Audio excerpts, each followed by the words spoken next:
स्वागत है आप सभी का एक बार फिर से हमारे चैनल राम राम जी में। दोस्तों, अगर आप अपनी लाइफ में कुछ नया सीखना चाहते हैं तो चैनल को सब्सक्राइब जरूर करिएगा। श्री कृष्ण जन्माष्टमी की आप सबको हार्दिक शुभकामनाएं। ये त्योहार विष्णु जी के दशावतारों में से 8वें और 24 अवतारों में से 22वें अवतार श्री कृष्ण के जन्म के आनंद उत्सव के लिए मनाया जाता है।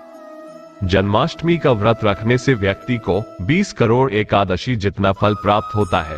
साथ ही जीवन में सुख शांति की प्राप्ति होती है। लेकिन किसी भी व्रत का पूर्ण फल तभी मिलता है जब उसका पारण सही से किया जाए। तो आज इस वीडियो के माध्यम से हम जानेंगे कि यह तिथि कब पड़ रही है, जन्माष्टमी का शुभ मुहूर्त कब है और इस व्रत के नियम और संपूर्ण पूजा विधि के बारे में, और जन्माष्टमी के व्रत का पारण कब किया जाएगा, यानी व्रत कब खोलना सबसे अधिक होगा फलदायी, और क्या खाकर व्रत का पारण करें। तो सबसे पहले कमेंट बॉक्स में लिख दीजिए जय श्री कृष्णा। मित्रों, पृथ्वी लोक पर कंस के बढ़ रहे अत्याचारों को समाप्त करने और धर्म की स्थापना के लिए जन्माष्टमी के दिन भगवान श्री कृष्ण ने पृथ्वी पर जन्म लिया था। भगवान कृष्ण को श्री हरि विष्णु का सबसे सुंदर अवतार माना जाता है। इस दिन उनके बाल स्वरूप लड्डू गोपाल की पूजा की जाती है। मान्यता है कि जन्माष्टमी पर कान्हा की पूजा करने से अकाल मृत्यु का भय नहीं रहता और व्यक्ति स्वर्ग लोक में स्थान पाता है। भगवान कृष्ण की पूजा से संसार के समस्त सुखों का आनंद मिलता है। संतान प्राप्ति के लिए इस दिन कान्हा की पूजा अधिक फलदायी मानी गई है। कहते हैं जन्माष्टमी पर कान्हा को माखन, मिश्री, पंजीरी और खीरे का भोग लगाने वाले के हर कष्ट दूर हो जाते हैं। ये पर्व भाद्रपद मास के कृष्ण पक्ष की अष्टमी तिथि के दिन मनाया जाता है। इस साल कृष्ण जन्माष्टमी सितंबर में मनाई जाएगी। जन्माष्टमी को आमतौर पर लगातार 2 दिन समर्पित होते हैं। पहला गृहस्थ लोगों के लिए और दूसरा वैष्णव संप्रदाय के लिए। शास्त्रों में बताया गया है कि भगवान श्री कृष्ण का जन्म द्वापर युग के भाद्रपद मास की अष्टमी तिथि के दिन रोहिणी नक्षत्र में हुआ था। मित्रों, भाद्रपद मास की अष्टमी तिथि 6 सितंबर को दोपहर 3:28 पर शुरू हो रही है, जो अगले दिन यानी 7 सितंबर को शाम 7:15 पर समाप्त होगी। ऐसे में अष्टमी तिथि 6 सितंबर की रात्रि में पड़ रही है। इस कारण 6 सितंबर को ही जन्माष्टमी का व्रत रखा जाएगा। मध्य रात्रि में हर घर में कान्हा जी जन्म लेंगे और वैष्णव संप्रदाय से जुड़े लोग 7 सितंबर को जन्माष्टमी मनाएंगे। मित्रों, जन्माष्टमी के दिन अष्टमी के व्रत से, पूजा और नवमी के पारण से व्रत की समाप्ति होती है। तो किस मुहूर्त पर पूजा करने से मिलेगा ज्यादा लाभ?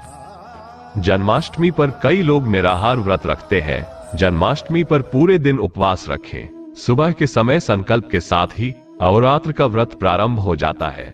जन्माष्टमी व्रत में कई लोग फलाहार भी करते हैं। उन्हें रसीले फलों का सेवन करना चाहिए। पानी की कमी शरीर में ना हो, इसका भी व्रत के दौरान ध्यान रखना चाहिए। अन्य फलों को भी ग्रहण कर सकते हैं। इस व्रत में अनाज का सेवन नहीं करना चाहिए।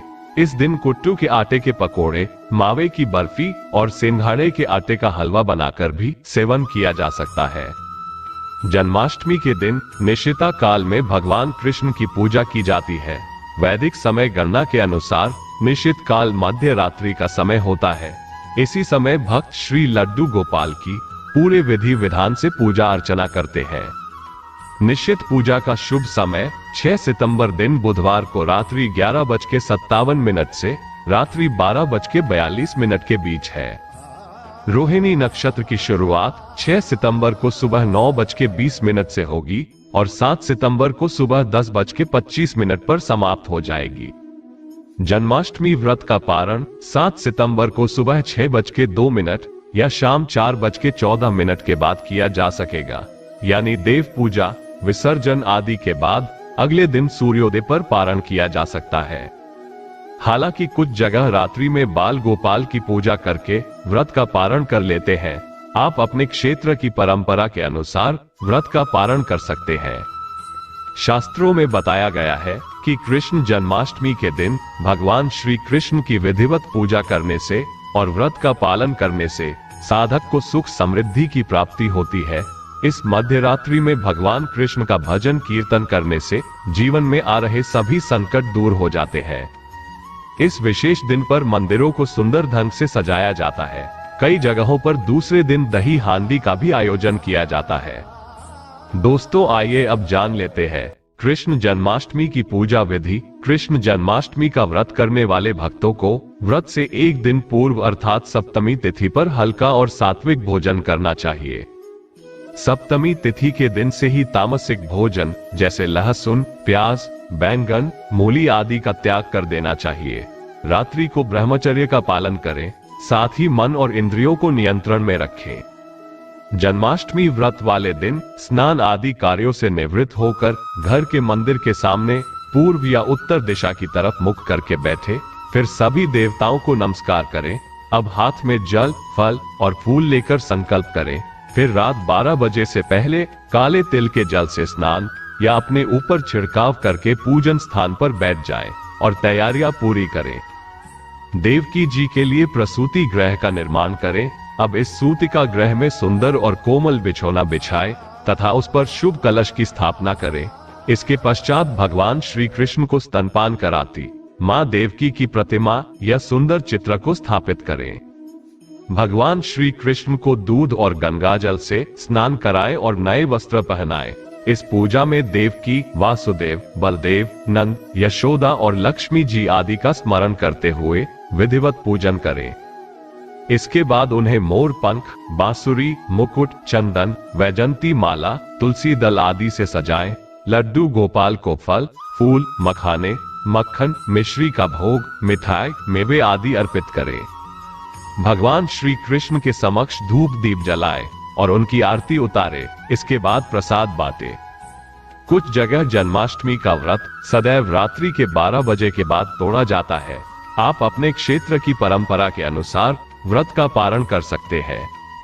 कान्हा को भोग लगाने के बाद पंजीरी या माखन से ही व्रत का पारण करें। मान्यता है कि अगर कान्हा के भोग के प्रसाद से ही व्रत का पारण किया जाए तो ही कान्हा की पूजा को पूर्ण माना जाता है। स्वास्थ्य के हिसाब से भी इसे सही माना जाता है। मान्यताओं के अनुसार जन्माष्टमी के दिन व्रत रखने और कान्हा जी की पूजा अर्चना करने से मनुष्य की सभी मनोकामनाएं पूरी होती है। संतान प्राप्ति, आयु और समृद्धि की प्राप्ति के लिए जन्माष्टमी का पर्व विशेष महत्व रखता है। तो विधिवत यह व्रत करें और जीवन में सुख समृद्धि प्राप्त करें। कमेंट बॉक्स में अभी तक जय श्री कृष्ण नहीं लिखा है तो तुरंत लिख दें। हम ऐसी मंगल कामना करते हैं कि भगवान श्री लक्ष्मी नारायण जी अपनी कृपा हम सभी पर बनाए रखें। जय श्री राधे कृष्ण। हर हर महादेव।